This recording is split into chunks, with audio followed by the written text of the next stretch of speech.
현대차의 아이오닉이 회사가 돼서 미국 나스닥에 들어가는 세상 어떻습니까? 그런 거 좋지 않을까요?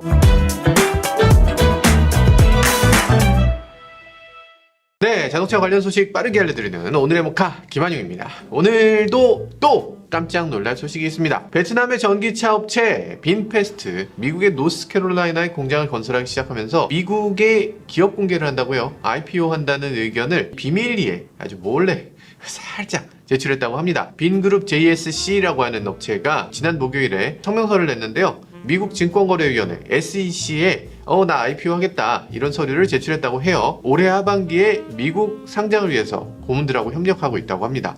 그래?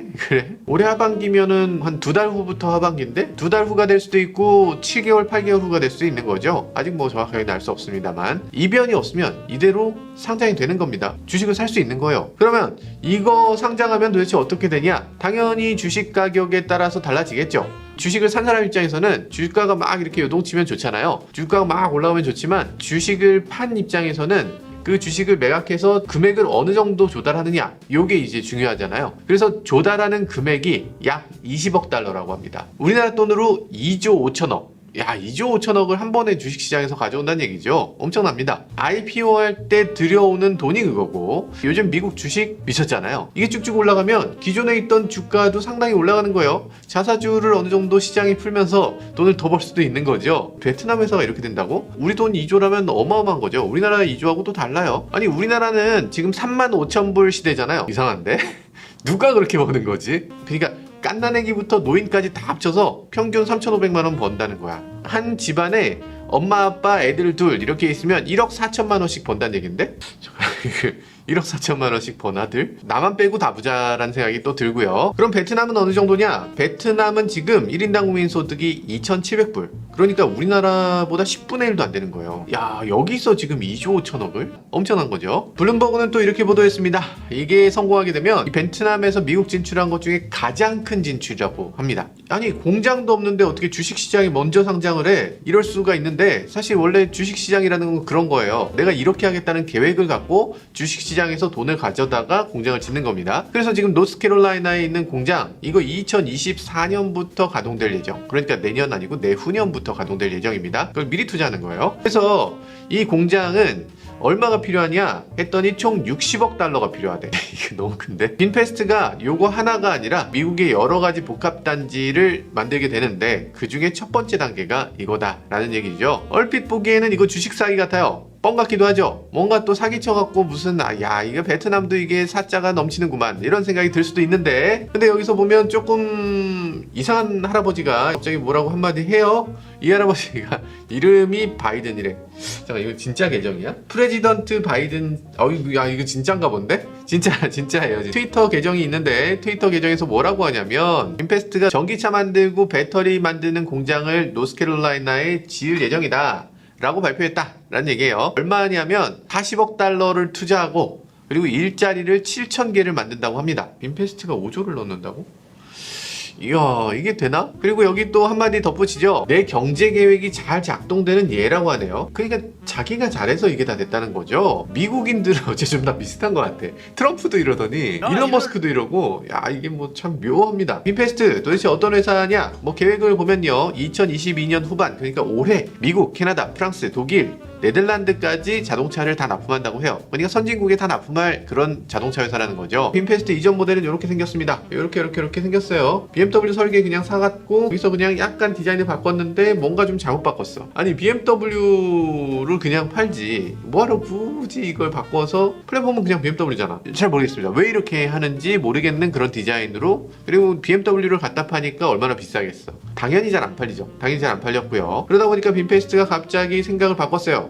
우리는 가솔린 회사가 아니에요. 우리는 앞으로 전기차 회사입니다 라면서 진짜로 전기차 회사로 전환합니다. 그래서 차가 이제 2대 있어요. 둘 다 전기 SUV고 크기만 달라요. 그래서 전기 SUV 하나 개발해서 여러 곳에다 팔겠다. 지금 전기 SUV는 내놨다 하면 팔리죠. 이렇게 무주공산인데 이렇게 텅 빈 땅을 안 들어가면 바보지 라면서 전기차를 빠르게 내놓고 빠르게 전환하고 빠르게 미국 시장에 들어와서 하면서 거기서 생산을 하기 시작하는 거예요.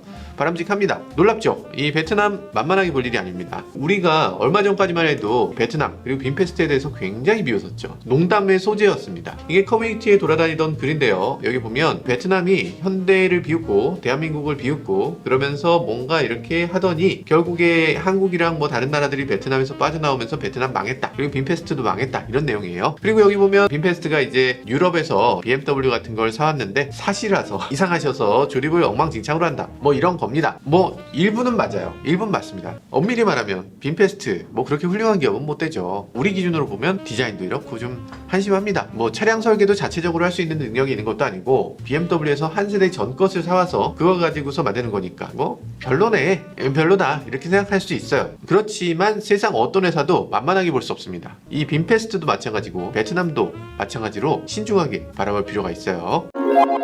네, 빈페스트가 어떤 기업인지 살짝 살펴봐야 되겠죠. 빈페스트는 빈그룹의 자동차 회사입니다. 빈페스트. 그러니까 우리나라로 치면 삼성 빠르다 이런 거죠. 이름 참 심플하네. 원래는 뭐 하는 회사냐? 원래는 부동산, 호텔, 리조트 뭐 이런 거 하는 회사입니다. 우리나라로 치면 약간 롯데하고 좀 비슷하달까? 뭐 안 하는 게 없어요. 심지어는 스마트폰도 진출했습니다. 빈스마트라고 해서 이름 참 심플하게 지으시네. 이거 2017년에 진출하셔서 한 3년 하다가 망했어요. 이게 해보니까 만만치가 않구만 이러면서 바로 철수하셨어요. LG가 철수하는데 지금 빈이 어떻게 들어오려고? 네, 당연히 안 되고요. 빈페스트는 최근에 만들어졌습니다. 2017년 9월이라고 하는데 한 4년 반 된 거예요. 저희 모카하고 비슷하게 창립했습니다. 그래서 저희가 처음에 시작할 때 야 베트남에서 차 만든대. 야 그게 말이 되나? 뭐 이런 얘기 했었던 기억이 나요. 우리나라 엔지니어들도 많이 갔습니다. 빈페스트로. 그래서 우리나라 엔지니어들 중에서 이렇게 빈페스트가 차 만드는데 쓰레기 같은 걸 만들고 있어요. 이러면서 막 보내주시더라고요. 맞아요.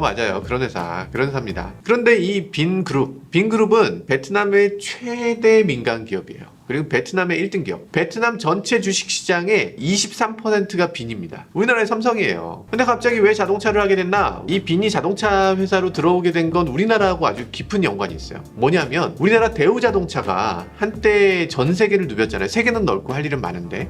그래서 김우중 회장이 전 세계를 다니면서 유럽 뭐 동남아 할 거 없이 자동차 회사를 막 짓습니다. 자동차 공장을 전 세계에 지어요. 그래서 대우자동차가 그때 당시는 현대자동차보다 해외에선 더 잘 나갔어. 진짜로. 더 잘 알려졌었습니다. 그러다 보니까 대우자동차가 동남아의 거점으로 삼은 게 베트남이었습니다. 베트남 하노이에 비담코 공장이라는 걸 세워요. 그 비담코 공장을 세웠는데 그 대우자동차가 무너졌잖아요. 그걸 GM이 인수했잖아요. 그래서 GM이 이 베트남에 있는 비담코 공장을 계속 운영을 합니다. 베트남에서 계속 생산해서 거기서 일부 부품 같은 건 한국으로 오기도 했지. 그런 식으로 운영이 되던 비담코 공장이었는데 이 GM이 어려워지니까 전 세계의 공장들을 다 문을 닫죠. 뭐 호주도 닫고 뭐 러시아도 닫고 뭐 베트남도 당연히 다 닫습니다. 그러다 보니까 이 비담코 공장 이거 갑자기 공장의 일자리가 그냥 궁지에 붕 뜨잖아요. 나라의 대부분을 차지하고 있는 이 1위 기업인데 저게 말이 되나? 갑자기 그냥 문거로 전국 가버려? 저 자식들을 저걸 내가 제대로 만들어갖고 아주 본때를 보여주겠다 이런 입장이 되는 거죠. 그러다 보니까 빈페스트가 대우가 만들었고 GM이 관리하던 이 비담코 공장을 바로 인수해서 자동차를 만들기로 결정합니다. 이게 자동차라는 거는 각각에 다 잘하는 사람들을 모으면 최고의 차가 나온 다음에 돈이면 되지 않냐? 라고 하면서 전 세계의 엔지니어들을 다 불러 모았어요. 그래서 차 디자인은 이탈 디자인과 그리고 피닌파리나가 했습니다. 그러니까 세계적으로 잘하는 디자이너들이 그 디자인을 맡았고요. 기술은 BMW가 있고 그리고 지멘스 보시 그리고 듀어 그룹이라고 하는 도색 같은 거 하는 그리고 슐러 그룹이라고 하는 차체 공정 같은 거 그리고 아이젠만이라고 하는 의장 공정 같은 거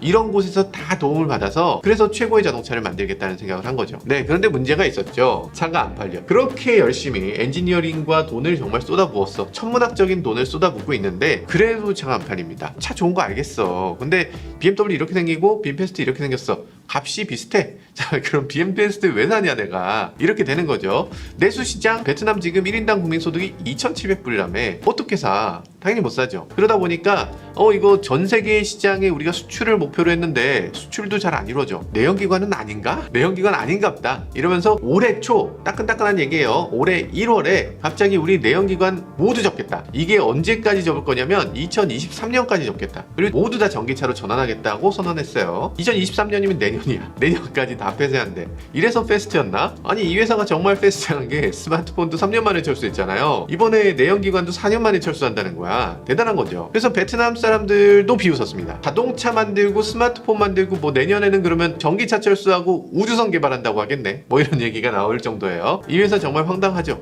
손실이 어느 정도냐면 자동차에서 손실이 10억 5천만 달러, 그러니까 1조 3천억이나 돼요. 아니 손해가 1조 3천억. 그렇게 부자 나라도 아닌데 이거 너무 큰 거 아니냐, 이런 얘기가 나오는 거죠. 생산 설비는 연간 25만 대를 생산할 수 있다 했는데 여기서 판매된 자동차 숫자는 3만 대. 4년 동안. 아 진짜 너무하죠.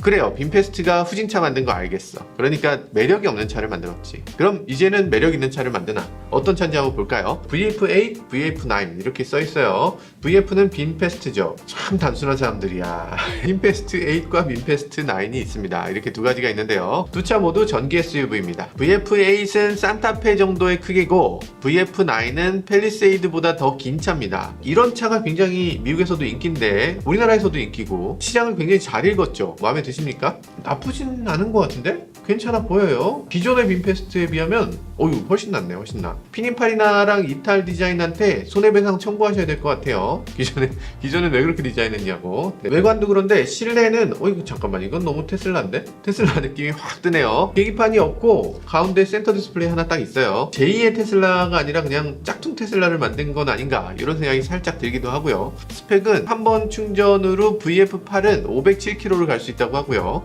VF9은 무려 675km를 간다고 합니다. 물론 미국 기준이겠지만 미국 기준이라도 우리나라에서는 500km는 어쨌든 넘을 거잖아요. SUV인데 이 정도면 어마어마한 수치 아닌가요? 대단한 수치라는 생각이 드네요. 그리고 출력은 무려 402마력, 앞뒤에 모터 하나씩 달려 있고요.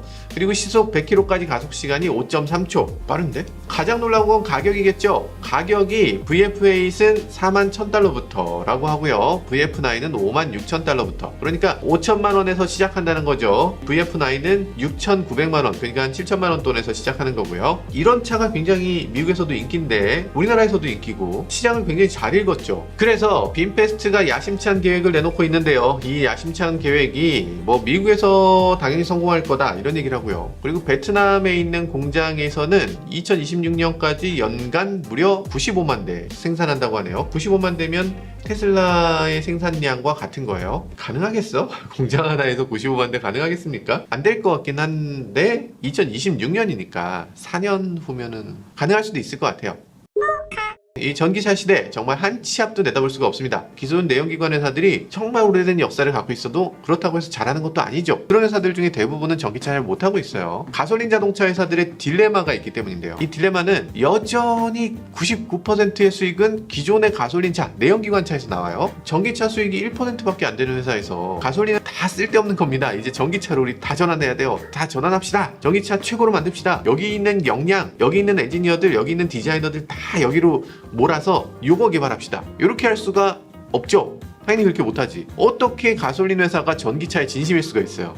그게 수익이 안 나는데. 게다가 또 큰 문제는 대기업은 혁신이 나올 수가 없다고 하죠. 전기차에는 정말 필수적인 게 혁신인데 현대차가 지금 전기차를 만든다고 하는데 못하는 건 아니에요. 굉장히 잘하고 있는 회사인데, 그런데 친환경에 정말 진심이었나? 요것에 대해선 좀 생각해 볼 필요가 있어요. 기존의 내연기관에 대한 너무나 큰 오버헤드를 들고서 짊어지고 가고 있는 게 아닌가, 이런 생각이 듭니다. 지난번부터 여러 번 말씀드리지만 현대차가 이 아이오닉이라든지 수소연료라든지 이런 친환경차 부문을 완전히 분사시킬 필요가 있어요. 그래서 그걸로 미국에 IPO하고, 그래서 미국에서 나스닥 들어가고, 현대차의 아이오닉이 회사가 돼서 미국 나스닥에 들어가는 세상 어떻습니까? 그런 거 좋지 않을까요? 그런 길을 걸었어야 하지 않나, 이런 생각을 해보게 됩니다. 혁신을 위해서 당연히 회사가 조금 작아질 필요가 있고, 그런 혁신을 하는 회사들 우린 절대 비웃어서는 안 되겠죠. 우린 과거는 알지만 앞으로 어떤 일이 벌어질지는 전혀 알 수 없으니까요. 지금까지 저는 모카 김한용이었습니다. 감사합니다.